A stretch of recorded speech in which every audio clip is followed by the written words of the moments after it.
Rachel Evans always stayed a little later than her shifts required.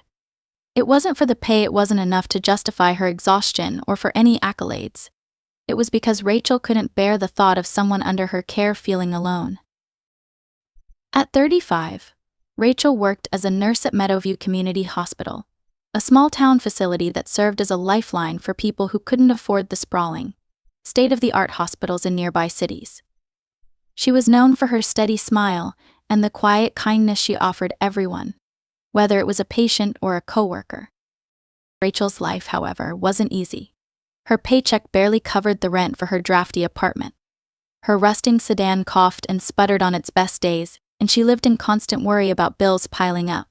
But the care she gave at Meadowview was something she could offer freely, and she poured her heart into it. One rainy Thursday evening, as the wind howled against the hospital's thin windows, Rachel paused outside room 214. The patient inside was Eleanor Carmichael, an older woman admitted 3 days earlier with severe pneumonia. Rachel had seen her briefly during earlier rounds. Eleanor was the sort of woman who exuded an air of refinement even in illness. Her silver hair was perfectly styled, and her hands, adorned with rings, rested delicately on the blankets. But behind that polished appearance, Rachel had noticed something else, a quiet sadness, like a shadow that lingered no matter how bright the room. Taking a breath, Rachel stepped inside. "Good evening, Eleanor," she said gently, offering her usual smile. Eleanor looked up from a magazine she wasn't really reading, her sharp blue eyes locking onto Rachel's. "Ah, the angel of mercy," she said dryly. "Here to take my vitals again." Rachel chuckled softly. "Something like that. How are you feeling tonight?" Eleanor gave a delicate shrug, her rings catching the lamplight. "The same as always. Tired. Bored. The quiet here is oppressive." She glanced out the rain-smeared window, as if searching for something far beyond the hospital's dreary view. "Do you know what it's like to feel forgotten?" Rachel hesitated. It wasn't the kind of question nurses usually answered, but there was something about Eleanor, something raw and honest, that made Rachel set her clipboard down and pull up the chair beside the bed. "I do," she admitted softly. "I grew up in foster care after my parents died. There were times when I'd sit in a crowded room and still feel invisible." Eleanor turned her gaze back to Rachel, the faintest trace of surprise softening her features. "You understand then?" Rachel nodded. "I do. But you're not forgotten, Eleanor. I'm here." For the first time since Rachel had entered, Eleanor's lips curved into a faint smile, tired but genuine. "Thank you," she said softly. "That means more than you know." The clock on the wall ticked softly as the two women sat together. Rachel didn't rush to leave, and Eleanor, who usually dismissed visitors, seemed reluctant to let her go. The conversation drifted, Rachel asking questions about Eleanor's life and Eleanor sharing stories that sounded like scenes from an old film. "I was a fashion designer once," Eleanor said, her voice tinged with pride and regret. "Back when my name meant something. I had clients from Hollywood to Paris, and a penthouse in Manhattan that overlooked the whole city." Rachel raised her eyebrows, genuinely impressed. "That sounds incredible." It was. Eleanor sighed, her gaze distant. "But I was always too busy chasing the next show, the next client. I missed the small things: birthdays, family dinners, friends' weddings. I told myself there would be time later." She turned her eyes back to Rachel. "But there's never as much time as we think, is there?" Rachel shook her head, her throat tight. "No, there isn't." Eleanor's expression grew wistful. "You know what I miss most? A simple dinner table, good company, a night that feels full in the quietest way." Rachel let the words linger, a weight settling in her chest. She didn't know what to say to that, so she offered what she could: a gentle smile and a promise. "Well, I'll be back tomorrow, Eleanor. You can count on that." Eleanor studied her for a moment, her lips pressing into a line. "I believe you will." It was well past midnight when Rachel finally left room 214. Her body ached for rest, but her heart was full in a way she couldn't explain. The hospital halls felt a little quieter, but the emptiness didn't bother her as much tonight. The next morning, when Rachel opened her locker, a small note fell onto the bench. It was written on cream-colored stationery with elegant, looping handwriting. "Thank you for staying. You reminded me that kindness still exists in this world. With gratitude. Eleanor." Rachel's chest tightened as she folded the note carefully, placing it into her scrub pocket. She carried its warmth with her all day, feeling as though something significant had just begun even if she couldn't quite name what it was. The days after Rachel's conversation with Eleanor felt different. Each shift, she found herself lingering in room 214, drawn to the older woman's quiet presence and sharp wit. Eleanor's stories grew more personal tales of glamorous parties, heartbreaks, and successes that had come at the cost of things she could never get back. She was a remarkable woman, Rachel told her coworker Lily one evening as they sat in the break room. But there's such sadness in her. Lily sipped her coffee, shrugging. People like that usually don't end up here unless they're alone. Rachel frowned. Eleanor's words about being forgotten echoing in her mind. Do you know what it's like to feel forgotten? Rachel did. And she couldn't let Eleanor feel that way now. That evening, Rachel made her rounds, saving Eleanor's room for last. When she entered, Eleanor looked unusually tired, her face paler than before. Long day, Rachel asked softly, adjusting the blankets around Eleanor's frail frame. Eleanor nodded faintly. I suppose so. Her voice was quieter than usual, and her eyes lingered on Rachel with a mix of fondness and something unspoken. Rachel, dear, do me a favor, will you? Of course, Rachel replied quickly, pulling up the chair beside her. Don't let this world make you small, Eleanor said, her tone earnest. You're bright, kind, and good. Life will try to tell you that survival is enough, but it isn't.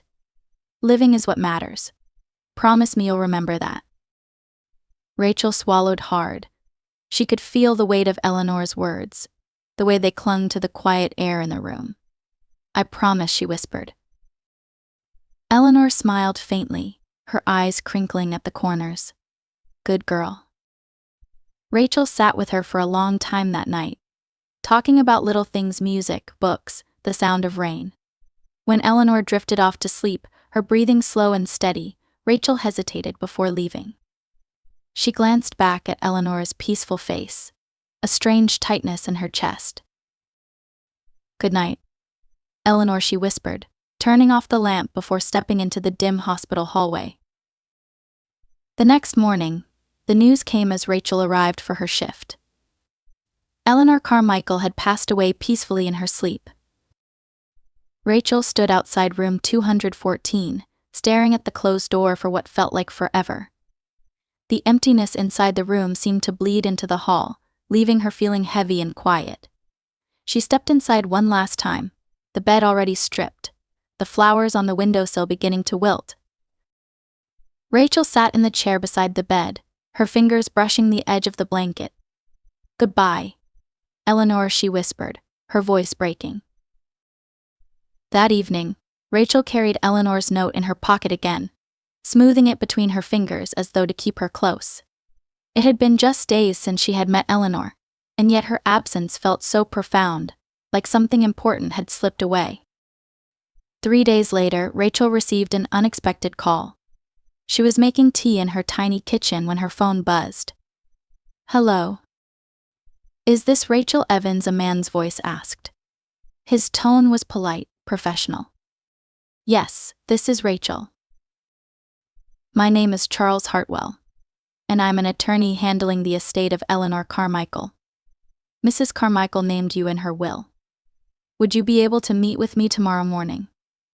Rachel nearly dropped her mug. Eleanor left me something. Yes, Charles confirmed, his voice calm but kind. It's important. Can you come by my office at 10 a.m.? I'll be there, Rachel replied, her heart pounding as she hung up the phone. The following morning, Rachel's nerves were buzzing as she stepped into Charles Hartwell's downtown office. It was a modest space, tasteful but not ostentatious, lined with bookshelves and leather chairs. Charles himself was a tall man in his 60s, his suit crisp and his expression warm as he greeted her. "Miss Evans," he said, shaking her hand. "Please have a seat." Rachel sat on the edge of the leather chair, clutching her bag as Charles shuffled through a folder on his desk. "I'll get right to it," he began. "Eleanor spoke very highly of you in the short time she knew you. It seems you made quite the impression." Rachel blinked in surprise. "She barely knew me." Charles smiled softly. "Sometimes a single act of kindness is enough to change someone's life or their perspective on it." He reached for an envelope and slid it across the desk toward Rachel. "Eleanor left you this." Rachel's hands trembled as she picked it up. Inside was a handwritten letter on familiar cream-colored stationery. "Dearest Rachel, I knew my time was nearing its end. But meeting you brought me a peace I hadn't felt in years. You reminded me of the goodness in people, of the small kindnesses that make life beautiful. I don't have family to leave my legacy to, but I see something extraordinary in you, someone who will use this gift to live, not just survive. Please accept this with all my love and gratitude. Use it to chase the dreams you've set aside, to breathe, to live. Yours, always, Eleanor." Rachel's tears spilled onto the page as Charles cleared his throat. "Eleanor left you $100,000, he said gently. Rachel's breath hitched and she looked up, stunned. "100,000. Yes," Charles said. "She wanted you to have it, no strings attached. I can help facilitate the details, of course." Rachel shook her head in disbelief, her voice barely above a whisper. "Why would she do this for me?" "Because you were kind," Charles said simply. "And because she believed in you." Rachel sat in her car outside Charles Hartwell's office, Eleanor's letter trembling in her hands. The words swam before her tear-filled eyes, her heart pounding in her chest. $100,000. It felt unreal, like a dream she was on the verge of waking from. For a long moment, Rachel simply sat there, staring blankly out at the busy street. The traffic moved on, people rushed past, and life continued as though nothing extraordinary had happened. But for Rachel, everything felt different. Eleanor's letter and the enormous gift she'd left behind made the world feel bigger. Like the walls Rachel had grown so used to living within had suddenly disappeared. She carefully folded the letter and tucked it back into her bag, pressing it close to her heart. "Thank you, Eleanor," she whispered. That night, back in her tiny, drafty apartment, Rachel paced the small kitchen. Her tea sat untouched on the counter, her mind racing with thoughts and possibilities. She'd spent so much of her life scraping by, making ends meet month to month. Dreams had always been things other people could afford, luxuries she hadn't allowed herself to entertain. She looked around at her surroundings, the flickering light bulb above the sink, the scuffed countertops, and the pile of unpaid bills stacked neatly on the table. The money could change so much. She could pay off her debts. She could fix her car or even replace it. She could finally stop holding her breath when rent was due. But what then? Eleanor's words echoed in her mind. Use it to chase the dreams you've set aside. To breathe. To live. Rachel sank into the old wooden chair, Eleanor's letter beside her on the table. She ran her fingers over the fine stationery, feeling the weight of the older woman's belief in her. The next day at work, Rachel went about her duties with quiet determination. But Eleanor was never far from her mind. She wore the plum coat Eleanor had given her, its soft fabric a comforting reminder of the woman who had so unexpectedly become a part of her life. "You look like $1,000,000, Rachel Lilly said with a grin as they passed each other in the hallway. "That coat is gorgeous." Rachel smiled faintly. "It was a gift." "From your fancy patient?" Lily asked, lowering her voice. Rachel nodded. "Eleanor." "Well, she had good taste," Lily replied, then hesitated, studying Rachel's face. "Are you okay? You seem off." Rachel exhaled slowly. She left me something in her will. Lily's eyes widened. Like what kind of something? Money, Rachel admitted. A lot of it. Lily's mouth fell open. Wait, how much are we talking about? Or $100,000. Lily dropped the stack of charts she'd been holding, scrambling to pick them up. 100,000. Are you serious? Rachel, that's life-changing. I know, Rachel said, feeling overwhelmed all over again. But I don't even know where to start. I've never had that kind of money before. I don't want to waste it. Lily stood up straight and looked at her thoughtfully. What did Eleanor say? Why did she leave it to you? Rachel smiled softly, remembering Eleanor's words. She wanted me to live. She said I deserve more than survival. Lily nodded. Then that's exactly what you need to do. Over the next few weeks, Rachel began making quiet changes to her life. She paid off her overdue bills, the weight of debt lifting from her shoulders like a heavy coat she hadn't realized she'd been wearing. She took her rusted old car to the mechanic, who shook his head and told her it was time to let it go. For the first time in her life, Rachel bought a new car, nothing flashy, but reliable. She felt a strange, giddy joy as she slid behind the wheel, knowing she wouldn't have to worry about breaking down on the side of the road anymore. But Eleanor's gift wasn't just about money, it was about hope. Rachel remembered the promise she had made to Eleanor to find her dreams again. It wasn't easy at first. After so many years of living paycheck to paycheck, it was hard to imagine a future beyond survival. One evening, as Rachel sat curled up on her sofa with a cup of tea, her mind wandered back to her childhood. Before her parents had passed away, she used to dream about traveling, seeing the world beyond her small corner of it. Her mother had a globe on her desk and Rachel would spin it, imagining all the places she might go one day.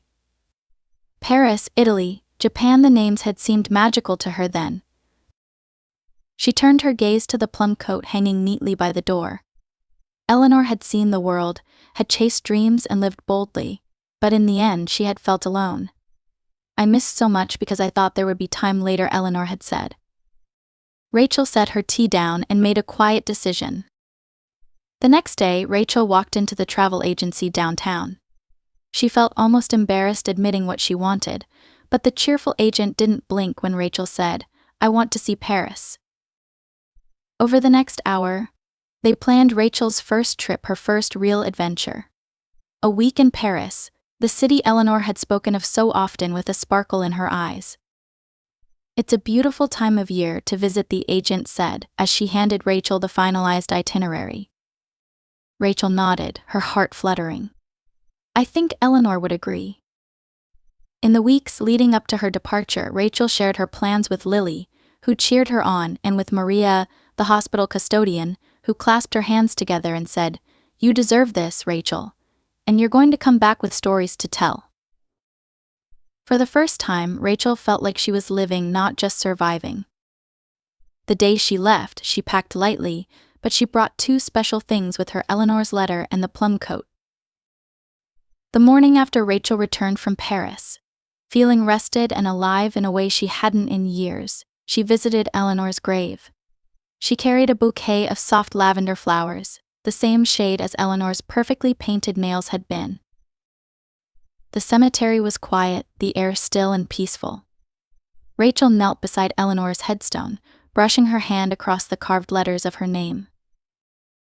"Thank you," she whispered. "You gave me the courage to believe that life could be beautiful again." Rachel laid the flowers at the base of the stone, the petals trembling in the breeze. She reached into her coat pocket and pulled out a tiny silver Eiffel Tower keychain she'd bought at a market in Paris. "I brought this for you," she said softly, placing it beside the flowers. "I thought you might like a little piece of Paris with you." A tear slid down Rachel's cheek, but it wasn't from sadness. It was gratitude for Eleanor, for her gift, for the life Rachel now had the courage to embrace. "I'll keep my promise," Rachel murmured.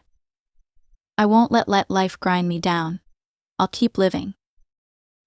A gentle breeze stirred the leaves above her, and for a moment Rachel swore she could feel Eleanor's presence, a quiet approval, like a whisper carried by the wind. Rachel stood up, her shoulders back, the plum coat wrapped warmly around her. As she walked back to her car, she glanced at the sky, where the sunlight broke through the clouds, and smiled. Eleanor's legacy hadn't ended with her passing. It lived on in Rachel, the ripples of kindness spreading quietly, beautifully, out into the world. The weeks after Rachel's visit to Eleanor's grave were a quiet revelation. Paris had awakened something in her. A long dormant sense of possibility in Eleanor's memory gave her the courage to dream beyond her small corner of the world. But Rachel quickly realized that Eleanor's greatest gift wasn't just the money or the chance to travel, it was the belief that even small acts of kindness could ripple outward in unimaginable ways. At Meadowview, Rachel returned to her work with renewed purpose. Her colleagues noticed the change in her almost immediately. "You're glowing," Lily teased one morning as they prepared for rounds. "I don't think Paris agrees with you, it's spoiled you." Rachel laughed, shaking her head. "Not spoiled.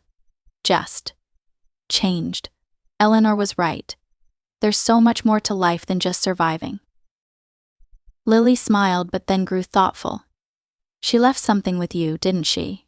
Not just the money, something bigger." Rachel nodded. "She left me her belief. She saw something in me I couldn't see in myself." That afternoon, as Rachel passed room 214, the very room where her story with Eleanor had begun, she paused. It was empty now, the bed neatly made, the hum of machines quiet. For a moment Rachel thought of the nights she had sat beside Eleanor, listening to her stories and offering quiet comfort. She placed a hand on the doorframe and whispered, "Thank you, Eleanor." It wasn't just gratitude for the money or the coat or the encouragement. It was gratitude for the reminder of what truly mattered: connection, compassion, and the courage to believe in the goodness of the world. In the months that followed, Rachel found subtle ways to carry Eleanor's spirit forward. She began staying a little longer with patients who seemed particularly lonely, listening to their stories with the same attentiveness she'd once given Eleanor. It wasn't about duty anymore, it was about honoring the memory of a woman who had taught her that the quietest moments often held the most meaning. Inspired by Eleanor's generosity, Rachel also started putting aside a portion of her inheritance. She created a small fund to help patients at Meadowview who struggled to pay for medications or transportation to follow-up appointments. It wasn't a grand gesture, but it made a difference, and Rachel knew that Eleanor would have approved. One afternoon, Rachel received an unexpected call from Charles Hartwell, Eleanor's attorney. "Miss Evans," Charles said warmly, "I wanted to let you know that Eleanor's estate has been fully settled. However, there's one final matter I thought you might want to be aware of." Rachel frowned slightly. "What is it?" "Eleanor requested that a portion of her remaining estate be donated to Meadowview Community Hospital in her name. She specifically mentioned that she wanted the funds to benefit the staff and patients who so often go unrecognized." Rachel's breath caught. She did that." "She did," Charles confirmed. "And she wanted you to know that you inspired her. She spoke often of how your kindness reminded her of the beauty in the world. She said it was her turn to carry that kindness forward." Tears welled in Rachel's eyes. "Thank you, Mr. Hartwell. That means more to me than I can say." The news of Eleanor's donation spread quickly through Meadowview. The hospital used the funds to create a staff wellness program, ensuring that the nurses, custodians, and other workers who often labored in the background were cared for in the way they cared for others. Rachel felt a quiet pride every time she saw her co-workers benefiting from Eleanor's legacy, knowing she had played a small role in carrying that kindness forward. But Eleanor's influence didn't stop there. Word of Rachel's fund for patients spread, and soon other staff members began contributing. Together they expanded the initiative, creating a small foundation dedicated to ensuring that no one at Meadowview faced their challenges alone. One evening, as Rachel prepared to leave the hospital, she paused by the bulletin board in the staff lounge. A new flyer had been pinned there, announcing a scholarship program for aspiring nurses. Rachel smiled as she read the fine print. The fund had been named the Eleanor Carmichael Memorial Scholarship. It felt fitting. Eleanor had spent her life creating beauty in the world, and now her memory was creating opportunities for others to do the same. Years later, Rachel found herself sitting in a quiet cafe, nursing a cup of tea as she prepared for her latest class. She had long since completed her advanced nursing certification and was now teaching part-time at the local college, mentoring the next generation of nurses. She loved her work more than ever, finding joy in helping others discover their own potential. The plum coat Eleanor had given her still hung in her closet, worn less often now but cherished nonetheless. On the rare days she wore it, Rachel felt as though Eleanor was walking beside her, a quiet reminder of how far she had come. As she gathered her things to leave, Rachel caught sight of a young woman sitting alone by the window, her face pale and her eyes shadowed with exhaustion. Something about the woman's expression tugged at Rachel's heart, reminding her of herself in the years before Eleanor had changed her life. Without hesitation, Rachel approached her. "Excuse me," she said gently. "Are you okay?" The woman looked up, startled, and then smiled faintly. "I'm just tired. Long shifts, nursing school." Rachel smiled. "I know how that feels. Believe me, it gets better." The young woman hesitated, then said, "Thanks. I needed to hear that."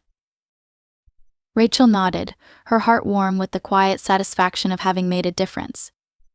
As she walked out into the crisp evening air, she looked up at the sky, the stars bright and clear above her. She thought of Eleanor and the way her kindness had rippled outward, touching so many lives in ways she could never have imagined. Rachel smiled. Eleanor's story wasn't over, it was still unfolding, carried forward in every act of compassion, every connection, every quiet moment of hope.